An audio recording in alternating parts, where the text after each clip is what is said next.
I worked in the George W. Bush administration. I was in D.C. After 9/11. I remember the National Guard everywhere. And what I also remember was merchants sending out coffee and cookies to the National Guard. People stopping and bringing them trays of water. Everyone saying thank you because they understood there's a real emergency here. The country's in danger, and you've taken as the National Guard. These people all have other jobs. They mostly have families. You're here from someplace else, saying goodbye to your family to protect me. Here's a cookie, and I want you. And it symbolizes how grateful I am that you are here. And that's the relationship that Americans normally have with their military. Thank you. You're not cops. You know, the military are not there to do arrests. They're not there to keep order. They are there to be ready to do the ultimate forms of violence, but on behalf of the nation. And we were grateful. We were glad to see them. This is different.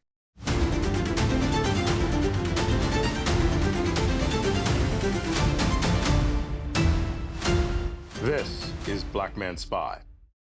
David Frum is our next guest. He's a staff writer of The Atlantic, author of 10 books, most recently Trumpocracy, which he wrote in 2018, and Trumpocalypse, which he wrote in 2020. In 2001 and 2002, David was the speechwriter for President George W. Bush. From 2014 to 2017, he chaired the prominent, I'm going to read this, UK center-right think tank, The Policy Exchange. He writes for The Atlantic on topics including politics, policy, art, literature, history. He is host of the new Atlantic podcast, The David Frum Show, and told me earlier he's going to learn from this podcast how to run one. I hope he doesn't. We are just folks sitting around talking. His podcast will probably be a lot more erudite and intellectual than this one. But I hope you enjoy this interview with David Frum. David Frum, welcome to Black Man Spy, the podcast for the the hoi polloi and people who are in the know. And no one is more in the know than you. And I just want to preface. Oh no, I'm sorry to tell you, not me. I cannot make head nor tails of the mayhem that has been inflicted on this country. And this will be a more serious show. Usually we try to keep it light here because in the intelligence community, all we actually do all day is make jokes.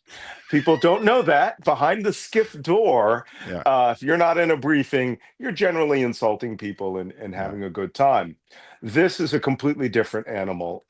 With regards to the situation that the United States finds itself in this week alone, I want to touch on two major things.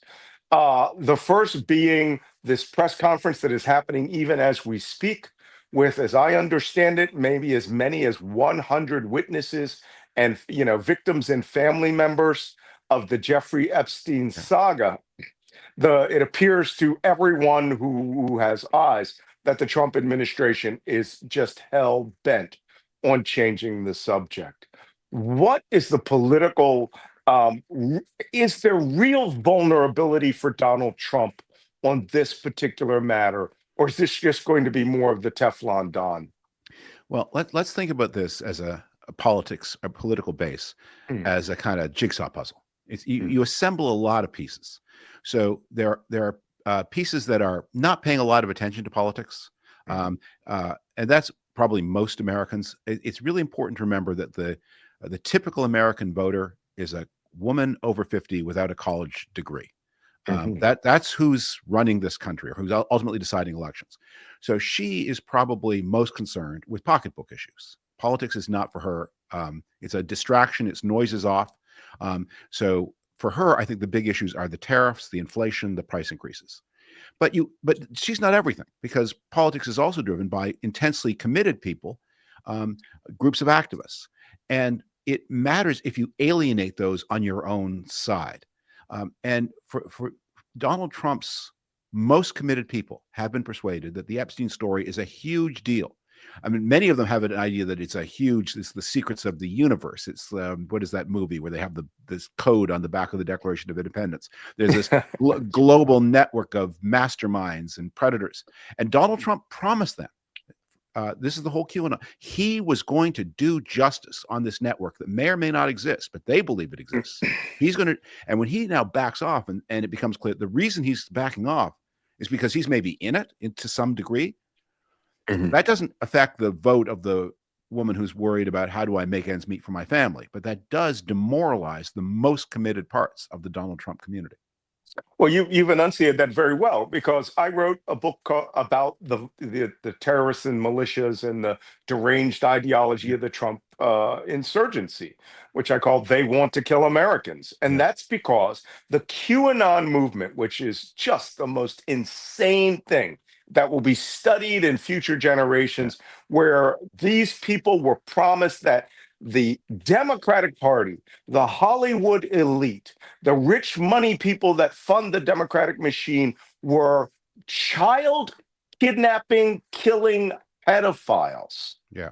And that they promised a storm would come to this nation and would wipe them clean, take them to Guantanamo, have military tribunals, summary executions.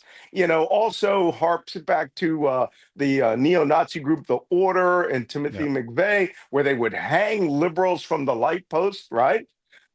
They were promised all of that. And in my book, I premised that, which I wrote in 2020, and then by 2021, I had predicted when it went to print that QAnon would take over the Republican Party within 2 to 3 years. It took 6 months.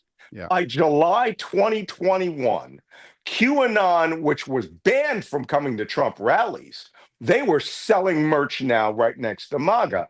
And these people wanted to believe that Trump, and remember, the canon of QAnon was Trump was the white hat who was coming in that would expose all of this, right? It would burn the whole story down. Now they have to face the reckoning that Trump himself may have been the person that they were talking about, and that we now know there is a global cabal. There are people of money and power who paid Jeffrey Epstein, or through favors or through business, to allow him to come there, and he was harvesting these young children, not women. He was harvesting and allowing children to be raped under his tutelage, and Ghislaine Maxwell was convicted of that. But everything about Donald Trump's involvement in this has been excused by the mainstream media. But do you think we are finally breaking through to, the 50-year-old lady at Walmart who wore the QAnon, where we go one, where we go, there we go all T-shirt? Well, let's start with this basic fact about child abuse. Child abuse, sexual abuse of women and girls and young boys too, is an astonishingly and horrifically prevalent vice in society. It is a crime, and it happens all over the place. And it is probably not attended enough, not reported enough. But in almost every case, the perpetrator is somebody inside the family circle, or well known to the family. It may be a step parent. It may be a coach. Right. It may be a trusted religious leader. That's who's doing the child abuse. And the remedy for child abuse is the empowerment of children. Is that there has to be someone in that circle who listens to children and believes them and takes them seriously, protects them and loves them. So the QAnon began as a fantasy, as a way of avoiding this reality, because this reality, because it requires us to look inward and to say, am I quite sure that every child I personally know is safe? Do I know that? That's on me. Do I know that the children in my vicinity are safe? They're protected, they're loved, they're cared for, their well-being, and that's a very and if I see something funny going on in the Cub Scout group or in the church, or if I see something in my near relative's family that bothers me, am I being, not as a matter of legal duty, but as a matter of human obligation, am I being active? QAnon allows us to blink away that whole problem and to create this fantasy that child abuse is done by people you do not know personally. And look, that is true. There is some child abuse that is being done by people you don't know personally, who are rich and powerful and taking advantage of it. But it's also a way of avoiding real social problems and flying into the realm of fantasy and alternative religion. Donald Trump got close to that world. Exactly how close, I don't want to speculate. I don't know. It's ironic. Jeffrey Epstein seemed to be the one friend he ever had. bad. Oh I my mean, God. Putin. You're right. Name Was another person that's as close. Putin was Trump's hero. Mm. Trump is like the kid in middle school, and Putin is the star of the high school football team. He looks up to Putin. He admires Putin. He wants Putin's autograph. He wants a good word from Putin. But they're never going to be friends because Putin is just like, you're just like the little kid in middle school, and Putin is up there. He's got the cheerleader. He's the hero. But Epstein was his friend. And and it looks like the only friend he ever had. And Epstein, by the way, they seem to really like each other. You could look. Have you ever seen? You've never seen Donald Trump smile, except in a photograph with Jeffrey Epstein. Right. Genuinely smile. Genuinely smile. Cheesy grin. Right. Yeah. Yeah. They seem to be really at ease. And whatever. I don't know what again. I want to be really careful about not speculating here. But what exactly was the basis of the friendship? And we do know that it broke up sometime around the year 2005. Well, by Trump's own admission, that was because he felt that they flinched a woman that was working in his massage parlor at Mar-a-Lago and pilfered her and brought her over to that's Jefferson's World. That's Trump's admission of what it was. Well, that's Trump. Remember, Trump lies a lot, and pathological liar. Yeah, and it may also have been. There's another explanation of what broke up the friendship, which is Donald Trump's financial fortunes were at a very low ebb in 2005. And this is a story that has been covered by many people. He got this extraordinary opportunity to buy at a distressed price a piece of real estate in Palm Beach, which he immediately flipped to a Russian oligarch for double the price he paid. And there's a story, and again, I don't endorse any of these, I don't know, but there's a story that Jeffrey Epstein also had his eye on the same piece of property and the same deal, and that they became rival. That's another hypothesis about what went wrong, because in Trump's version of events, he is in a kind of sick way, but he's still masquerading as the defender of a young woman. I tried to save her from this predator, and he swooped in and took her away. And that story doesn't make a lot of sense, because if you really were operating a reputable business, and if for some reason you had people under 18 working in the reputable business, you would be looking out for your duty. You can have in Florida employees under 18, but you've got some parental responsibility. And if you heard that Jeffrey Epstein, you wouldn't be mad at Epstein. You would go to the girl and say, I want to give you a warning. That's not a place for you. Right. I understand he's offering you more money. What would it take for you not to go after him? Because you will regret it for the whole rest of your life. And because I want to look out for my employees as a conscientious employee, if you need $8 an hour more not to take that job, I'll find you the $8 an hour. Just don't do this. So Trump's story about the breach, it's designed to make him look good and protected, but it doesn't make sense. Whereas the story about the Palm Beach property, again, I don't know that it's true, but at least it makes a kind of sense. It's consistent with the personalities of the men as we know them. Well, if this was classical literature, we'd be talking about the Trojan War, right? Yeah. Someone who has stolen a woman from another one and is more than willing to go to war over it.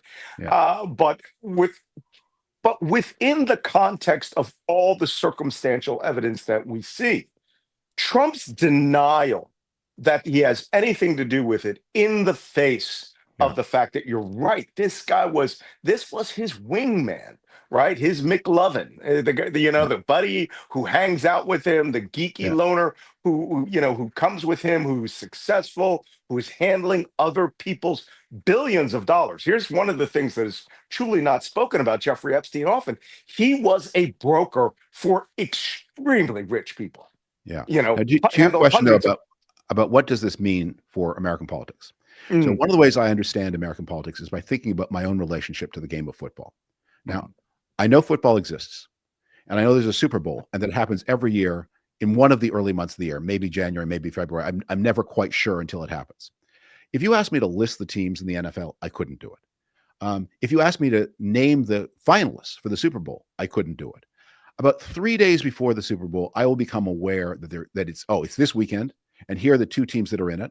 But if you say, and maybe if I talk to my son in that period, I'll be able to tell you the names of a couple of the players. Do I have an opinion about the Super Bowl? Am I interested? Am I going to watch? I'll come in for the last 5 minutes. Mostly I'm there for the snacks and the commercials. So what I am to the Super Bowl, most people are to politics. And I always just say, when I'm trying to think, how does the ordinary person react to politics? I think, how do I react to football? It will, to those of your viewers listeners who love football, it will seem incredible that there could exist a human being who doesn't pay any attention to it at all. But be aware that that is true for politics. So the person who is going to decide the next president of the United States, the marginal, that you cut the country in half and you find the two most unsure voters, they are not voting on the basis of Jeffrey Epstein.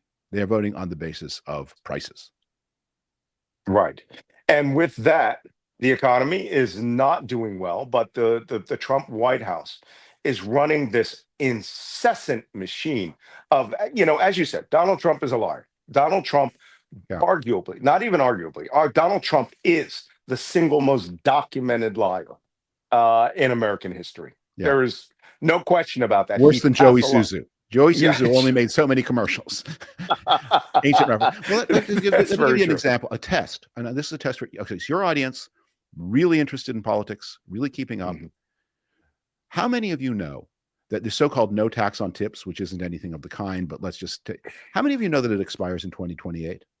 Yeah. I bet, I have to admit, as obsessively as I follow these issues, I didn't know that until I began running some numbers on this program this past week. So Trump is always advertising this as something that he's doing for the ordinary person. It expires in 2028. It lasts for 3 years. And the total value of the program over those 3 years, the cost to the Treasury is about $30 billion, which is 1/3 the value of the tariffs that Trump has collected in the first 6 months of 2025. So just I wrote an article about this for The Atlantic this weekend. So now, not all the tariffs he's collected since have been new, and they're not all illegal, but most of them are new and most of them are illegal. And I this is one of the things. Here's an example of this. So on August 22nd, I placed an order for a small purchase in the United Kingdom. The order was to be delivered by DHL, the big German freight company. Now, I did not know that in April, DHL announced they were suspending large packages to the United States. On August 22nd, a little after I placed my order, they said they're suspending all packages to the United States. But I got in under the wire. My package comes, and I'm assessed $26.05 in last-minute duty that DHL collected on behalf of the United States government. Now, that's illegal. That we now know, the Court of Trade has ruled, and now the DC Circuit has ruled, and it's on the way to the Supreme Court. That $26.05 that Trump took from me was illegal. How do I get my money back? Now, you divide my $26.05 into $90 billion. And you have a sense of the litigation we're about to have, because I guarantee everyone here has paid an illegal tax. When Charles I in Great Britain, or in England as it then was, collected illegal taxes, the English cut his head off. Well, you've been paying illegal taxes since April 2nd. And how will this fit into the entire economic picture of the United States? The average Joe Blow, who is now seeing their prices incrementally rise at the Walmart. We have a Walmart about a mile away from me here. It is constantly packed. They are one of the biggest importers of the United States. We see this. We understand this. But the thing that I think that hasn't translated to the woman voter or the average voter who sees prices rise at Walmart is that they are being taxed, and that tariff is a Trump tax that he has put in, that he is touting as income to the government of the United States that is miraculously being paid by other people than the Walmart shopper. Well, they will see this not just in the form of taxes, but in the form of outright shortages. I'll tell you a story that. So I'm a journalist in Washington. I get all this mail, all these emails from groups you've never heard of. I'd never heard of. So in April, I got an email from a group called the American Association of Halloween Retailers. I never knew there was such a thing, but it turns out it makes sense. There are a bunch of people like Halloween gear, because it's sold at Walmart, Target, Etsy, but there are also all these pop-ups that are often owned by independent people. And Spirit. or Spirit so almost all Halloween stuff is made in China. If you want Halloween Batman costumes or plastic pumpkins or anything like that, your order and your check is due by about the middle of April. And then the manufacturers in Shenzhen may give you the plastic Halloween things and the costumes, and the deal is done in the middle of April. The money is deposited, and then they make them sometime over the next couple of months, and they put them on a boat, and they arrive in the United States in the middle of summer, and they're there ready to be shipped and put in your store in October. Right. Well, this was April was the moment of maximum chaos in the and no one knew what they were. They were 144% one day and 50% another and 25%, and then they weren't there, and then they were. So I don't know how many of these orders got placed, but Halloween's coming up, and it's going to be a question.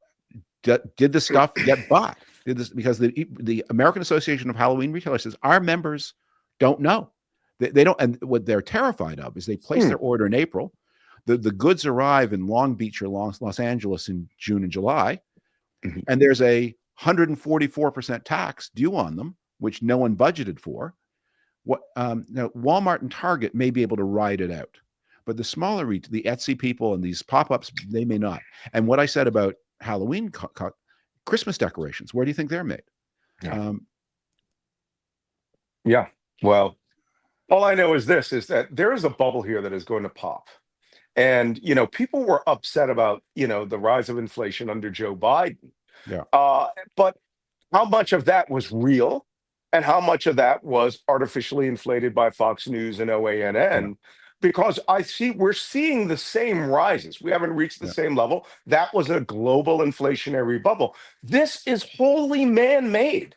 I mean, this is Wile E. Coyote putting a stick of dynamite under the rock and it falls on his head level of activity. But Trump still manages to somehow cow the U.S. news media. You and I both worked in, at MSNBC and other platforms.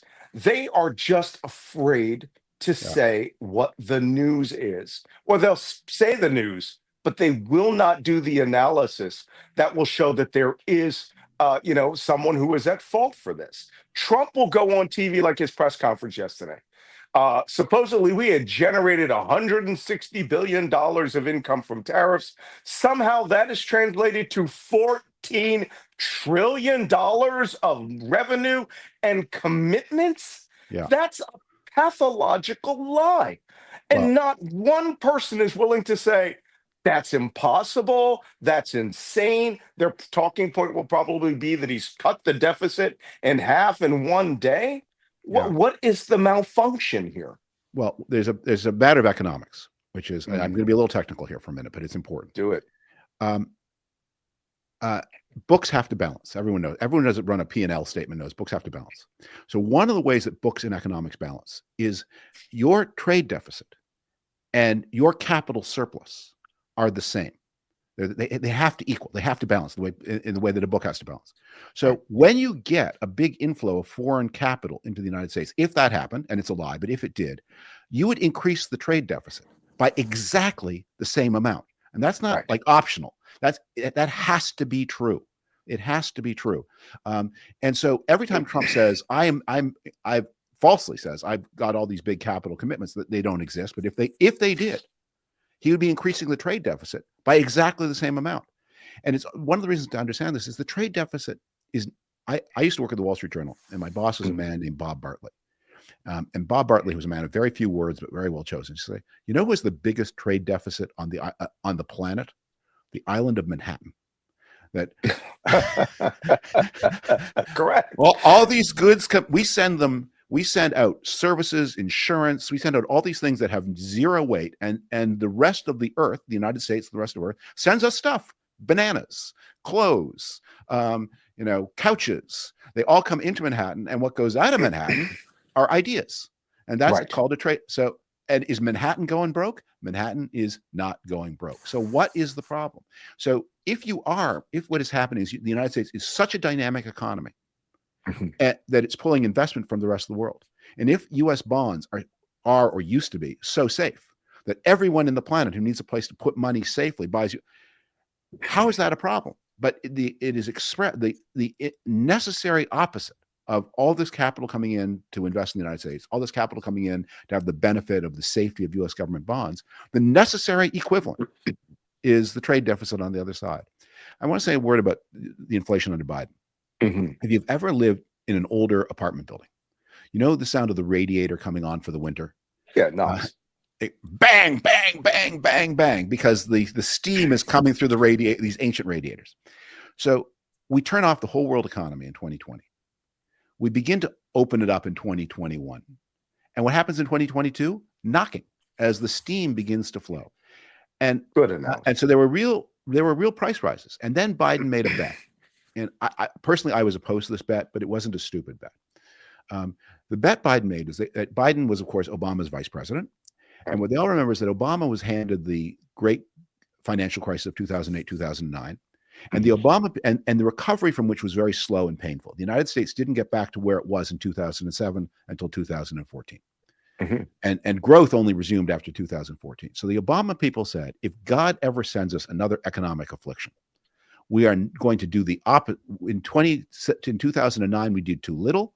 Next time we will do everything. And however, if the stimulus, we didn't do enough stimulus, so we will do more. So Biden did a much, much bigger stimulus in 2021 and 22 than Obama did in 2009. But if Obama underdid it, look, and again, I don't say this because I'm so smart. I mean, these are moving targets. It's hard to do. Right. But as Obama underdid it, Biden overdid it. And so you got a lot more liquidity moving through the economy. And so along with the banging of the radiators come on, you got this extra spending from Biden, tens of trillions of dollars, and it created inflation. The good news was that the inflation peaked in the first half of 23 and was sliding down in the second half of 24. And if the policies that had been in place in 24 continued, we would now be looking at inflation of about 2%, which is maybe a little more than is completely comfortable, but is nothing that people are going to get excited about. Instead, Trump has given us a much bigger deficit, and he's imposing these tariffs, which are making prices go up, not because of inflation, but because he's actually taxing things to make them more expensive on purpose in order to get tax revenue from those least able to pay to finance spending on behalf of and tax cuts for those most able to pay. This sounds vaguely familiar. As you know, I'm a son of Philadelphia, and I recall someone else who did this, George III. Yeah.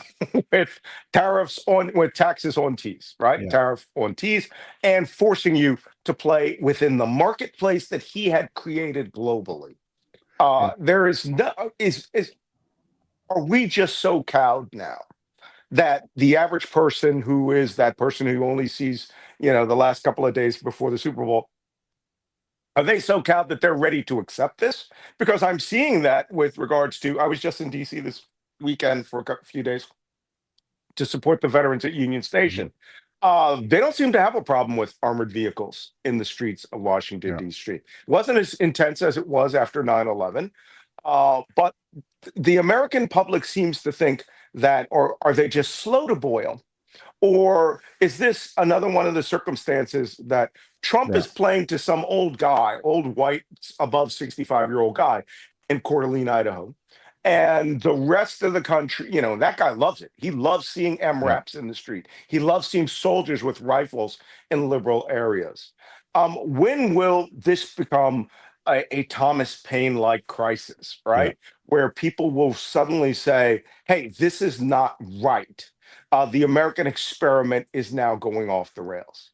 I was in D.C. I worked in the George W. Bush administration. I was in D.C. After 9/11. I remember the National Guard everywhere. And what I also remember was merchants sending out coffee and cookies to the National Guard. People stopping and bringing them trays of water. Everyone saying thank you because they understood there's a real emergency here. The country's in danger, and you've taken as the National Guard. These people all have other jobs. They mostly have families. You're here from someplace else, saying goodbye to your family to protect me. Here's a cookie, and I want you, and it symbolizes how grateful I am that you are here. And that's the relationship that Americans normally have with their military. Thank you. You're not cops. The military are not there to do arrests. They're not there to keep order. They are there to be ready to do the ultimate forms of violence, but on behalf of the nation. And we were grateful. We were glad to see them. And I remember talking to one guard who I made the mistake of bringing out a tray of cupcakes, and the commander of that unit said, these guys could use your cupcakes. We have fitness protocols. They're not as strict as the National Guard as the regular Army, but 3 cupcakes a day is like 2 cupcakes too many. Give them to the homeless or Yeah, something. that was, and as you said, I mean, I lived in Georgetown at that time, and we had just been struck. Every person in this country understood America was at war and Yeah. that we needed to be prepared for attacks on that city. This is different. I mean, Yeah. I went down, I supported this group, rememberyouroath.org, Yeah. and they were there to support the National Guard. That's Yeah. how we described it, to say, we're here to, one, keep people from harassing the guard, and two, to Yeah. remind those guardsmen, this is not your job. Yeah. You shouldn't be here. And as long as you're here and they order you to be walking around with an M9 or an M4 rifle, like Yeah. they were doing in DuPont Circle. By the way, not one guardsman across the Anacostia River in the southeast in Right. Suitland, towards Suitland, Maryland. None. Not where the real black neighborhoods that are poor are. Yeah. But we wanted these guys to understand this. And what we got early on in the first few days was real cold shoulder. They had been ordered not to speak to civilians, not to talk to, start viewing people as, a hostile population. DC Guard took over at Union Station the other day, and they were like, we live here. Yeah. And they were awesome. Yeah. But the Louisiana Guard, total assholes. South Carolina Guard, less, and 50% of the troops were black or women of color. Yeah. Well, that's such an important mission you had, because it is really important that people not express their justified shock at President Trump deploying the military in policing situations where there's no emergency. They should not take that out on the National Guardsmen and women who are ordered here. They can quit. They may quit their jobs. I mean, there's a risk here that Trump ends up wrecking the Guard, because these are volunteers. They can quit at any time. They all have other responsibilities. They are disproportionately drawn, as you say, they are disproportionately people of color. They're also disproportionately drawn from first responders. So you're much more likely to have firefighters, much more likely to have cops, much more likely to have EMT. They have important responsibilities back in Louisiana and South Carolina. And Louisiana and South Carolina are being less well served in the case of everyday need and a hypothetical emergency because of this foolishness. But that's not the fault of the Guards person. And I'm not saying you have to bring them a cookie the way you did after 9/11. That's going too far the other way.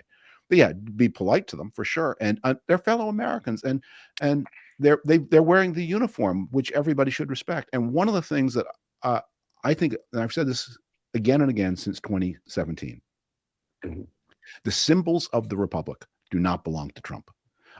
Trump, the flag, the military, these are American ideas. These aren't. So if you are someone who's got this kind of mysterious relationship to foreign dictators, you may use the flag, but it's not your flag. You're answering to, ultimately there's another flag that you care more about.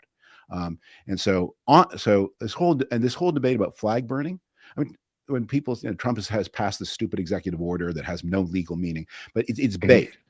Because my answer when Trump says is not, yeah, I want to burn the flag. My answer is, take that damn flag out of your lapel. You have no right to it. You are ignoring the Constitution. You have been too close to Vladimir Putin. That flag is not your flag. That flag belongs to the people you hate and oppress. We actually carried out a psychological There it is over your right operation. shoulder. And there it is at where it belongs, in a place of honor in the house of a real veteran. We actually carried out a series of psychological operations that I cleverly came up with, where when the Guard would do their rotation, and we would see like Mississippi Guard who were more darker, right, of people of color, than the Louisiana, which was really, we just didn't see a lot of people of color or women of color in that group. We hit these people with General Milley's retirement speech. Loud, with a very loud speaker in front of Union Station. And I don't know if you know it, there are 3 arches in there that create 3 parabolas. And we could hear it louder at the doors of Union Station than we were standing near the speaker. And what we found was an interesting effect. Every person in front of the station would go quiet and some people would take out their phones and they would listen to it. And of course, we had the Guardsmen would stop fidgeting and would listen to it. And I think that this is where we need a national recalibration of what it means to be an American, what it means to maintain the honor and Yeah. dignity. And by saying what you said, which is take your flag lapel pin off, you don't deserve that. It's not just that service members can do that, but my problem is we are not seeing this at the elected leadership level. Gavin Yeah. Newsom trolling awesome. You have your, Jasmine Crockett's and others, but I'm not seeing it from the Democratic Party. I just had Yeah. Steve Schmidt on the other day. I got into it with Malcolm P. Johnson the other day, where he said things are happening under the table. But I think we're in that point of crisis in American history that things cannot happen under the table.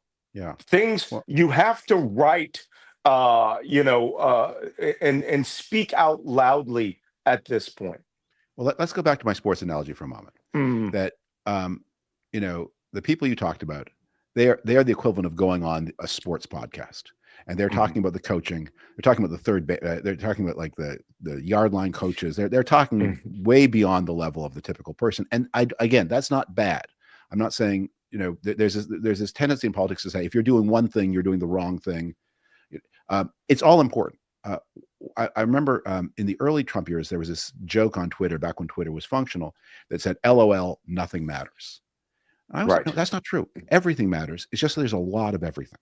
So, Mhm, yes, you have to motivate what Gavin Newsom is doing is talking to highly motivated people. And what he's really doing is he's activating a certain part of the Republican Party where he says, when the governor of California wears a hat that says the governor of California is always right, that looks either wicked or crazy or stupid, but it's embarrassing. When I put that hat on my head, your reaction, that tells you something when the president of the United States wears the same stupid, crazy hat.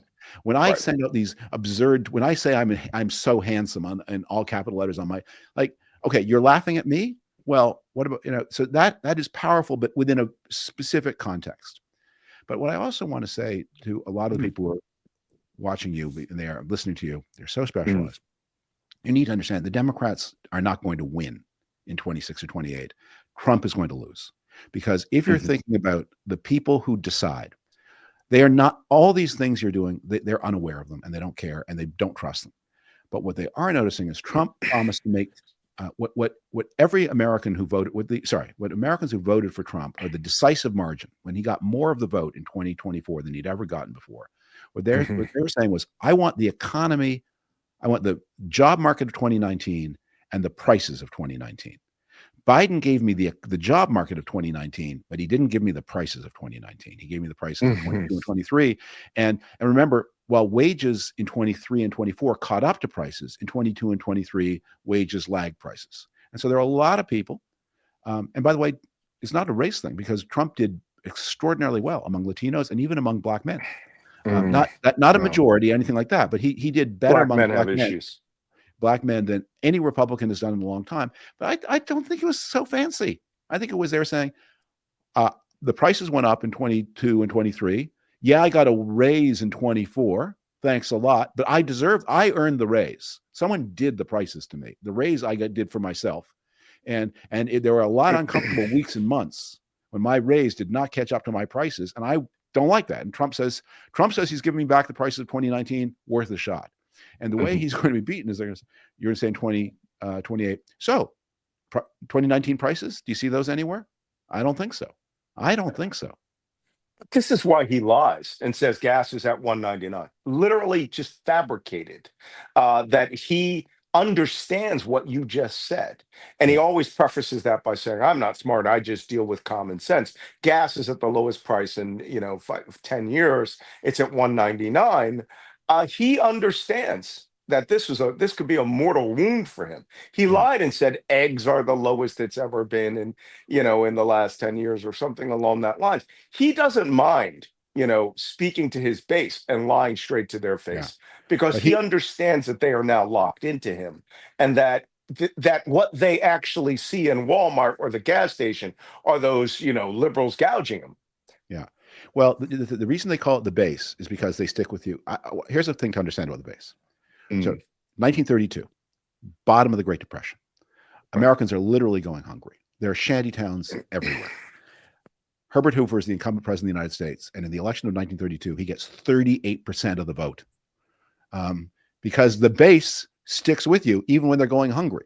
And why do people vote for Hoover? Well, Hoover was for prohibition, and Roosevelt was for was a wet, and so there are people for whom who are dries. That was important. There are people whose fathers had fought in the Civil War and had said on their deathbed, "Never vote for a Democrat." And they're saying, well, my dad told me never to vote for a Democrat. And so even though we're going hungry under a Republican, I will never vote. And there are all kinds of other cultural issues. The Democrats are the party of the Catholic Church and the Baptists, and I'm a Presbyterian, so I can't, so he got 30, but you know what? He didn't win because you can't win with your base. So yeah, Trump lies all the time. But I made a technical point a little earlier about the equality of capital flows and trade flows. Okay, that's lost on people. But the people but everyone knows what they paid at the grocery store last week. Right. Everyone knows that. Well, they may know it. Last question, because I know I've taken up quite a bit of your time. How does it feel to be at war with Venezuela? Because that's technically what happened yesterday. The United States is carrying out a very Tom Clancy-like operation. 8 capital warships, 4,500 sailors, Marines, the Special Operations Task Group we haven't seen, drone activity that's going on, and it's the novel A Clear and Present Danger on steroids. And that's such a great point. I wrote an article for The Atlantic during the last weeks of the Biden presidency, warning of the danger of Trump doing military action inside Mexico, because many Republicans have called for this. And look, the United States has been doing military engagement in Mexico since the Bush administration with the partnership of the Mexican government. So there is, with a friendly government, there's nothing wrong with saying, I mean, I don't personally think it's the answer, but I may be right or wrong about that. But, we're going in there with the government of Mexico, and we are together doing an operation against their cartel, a military operation against their cartels. Maybe good idea, maybe bad idea, but it respects Mexican sovereignty. It's a partnership. Trump has been talking about acting against Mexico without their permission, and they've been doing and this Venezuelan operation again, the same thing. And if you're doing it in international waters, it's ominous enough. If you start doing it on Venezuelan territory, it's worse. Meanwhile, Trump is engaged in subversive espionage activities against Denmark. There was a story last week where the Danish prime minister called in the U.S. ambassador to Denmark, NATO ally, and said, you have 3 Americans who are in Denmark engaged in subversive activities against Danish sovereignty over Denmark. And we feel, and this is so blatant, that we've been telling you for a year, stop it, or half a year. Yeah. Now we're telling the newspapers that we're telling you. They did this publicly because you're engaged in subversive activities against your NATO partner, Denmark. As you say, military action in against Venezuela, and drone overflights in Mexico that are being done, telling the Mexicans later, but without their permission. Yeah, well, I don't know if you noticed it. You can go back and watch my Black Man Spy podcast from April, but I spent almost 3 weeks in Greenland this year. And in Copenhagen, responding to the initial accusation that the U.S. had ramped up espionage operations and what that would entail and what it would look like. And I gave some rather pointed recommendations that I think the Danish government has taken in. I mean, I said they should station special operations troops in Nuuk. They are doing that. Fighter aircraft in Kajliswak. That happened. Warships, real warships in Nuuk. That's happened. And to partner with the French mountain troops. That's happened. But the Danes seem to understand that the Trump administration, when they are going out on a limb, just don't care what it looks like. Also, Venezuela literally looks to me as if somebody had read A Clear and Present Danger and said, why don't we do this? Mexico literally came from the movie, Sicario, Dia del Soldado. Literally, where Delta Force goes with an assassin, goes through the border and carries out direct action, and the gun battle scene of them mowing down, escorting Mexican police is, I swear to you, I'm in the gun community, I'm a collector, and a lot of special operations people, they love the idea of us flying across the border and doing the full Pancho Villa, but not understanding Mexico has an armed forces now. Well, there's one other thing, and maybe we can end with this. This is a story from history. Yeah. So Daniel Patrick Moynihan, who's one of the greatest intellectuals ever to serve in the American government, was the first White House drug czar under President Nixon in the early 70s. when the drug czar is like a person in the White House in charge of coordinating all anti-drug activities. And Moynihan was the man in charge when the United States busted the French Connection, leading to the movie with Gene Hackman that everyone has seen. Right. And this is the biggest heroin drug bust in the history of the world to that date. $5 million. I don't want to sound like Dr. Evil here. 1971, $5 million. So Moynihan is so excited by this, that he gets in a helicopter to go to Camp David to brief President Nixon on this, the biggest heroin bust in the history of the world. And this is in Moynihan's memoirs and in George Shultz's memoirs too. As he sits in the helicopter, there is George Shultz, who's I think Secretary of Labor, but a great economist. And Moynihan, they've got the headphones on. They're talking, George, we've just done the biggest drug bust in the history of the world. It's thrilling. I'm telling the president. And Shultz, the great economist, folds down his copy of the Wall Street Journal and says, good, congratulations. Utterly uninterested. Moynihan says, you don't understand. This is the biggest drug bust in the history of the world. $5 million. Good. Congratulations. And Moynihan said he's very hurt by this. And then he remembered that Shultz used to teach economics at the University of Chicago. He said, George, I suppose you think that so long as there's a demand for heroin in the United States, there's going to be a supply from somewhere. And Shultz replied, Dan, there may be hope for you after all. So you want to stop the fentanyl? You have to stop Americans from wanting it. If Americans want it, it's going to come. And one of the things that is really a disservice that Trump is doing to his own country is telling them fentanyl is something that evil foreigners are doing to you. No, it's something Americans are doing to themselves. And we need to, and this is a liberal concern. There are parts of this where liberals say, well, people don't have jobs, they're hopeless. That's right. And there are parts where conservatives say their families are broken and there aren't enough prison sentences for ordinary street dealers. And that's right too. You need to take the liberal truths and you need to take the conservative. But the problem is here inside these borders. And so long as Americans want drugs, the drugs will come. And so the idea that you can blame others and use violence as a way to stop Americans from harming themselves in this way, we need to get to, addiction. We need conservative penalties and liberal help, both to deal with the crisis of addiction in the United States. That's the only thing that's going to work. Remember George Shultz. If Americans want drugs, the drugs will come. Well, all we can do is hold our breath and hope that the next FDR manifests himself and sees that the American people and the how do I put it, that the taking care of Americans, not the concept of America. Once that's done, right? The same policies Kamala Harris and Joe Biden championed, if they can actually make them popular again and really manifest that, then I think we have a chance. So long as that's being thrown by the wayside and we're creating the conditions for those drugs to really be in demand, just so that we could sink a boat or two. Yeah, we are in very serious trouble. Malcolm, such a pleasure to be with you. Thank you for Thank you. Thank you. And I'm new to the I just started a podcast of my own. I had no idea how hard it is, so I salute you because it looks easy. You make it look easy, but it ain't. Well, we're just talking. That's all you got. Just talk. Don't have a set of questions. You'll be fine. Thank you, David Frum, for coming on to Black Man Spy. It's truly a pleasure. Bye bye. Bye bye. Oh, man, I hope you enjoyed that. That is the most intellectual this podcast has ever gotten. That's not actually true. But when you're sitting down with David Frum, it's like going to class. You're going to learn something. And I want to thank him and his wonderful family for coming onto this podcast and helping all of us understand the severity of the situation that we're in. And I gained a lot out of it.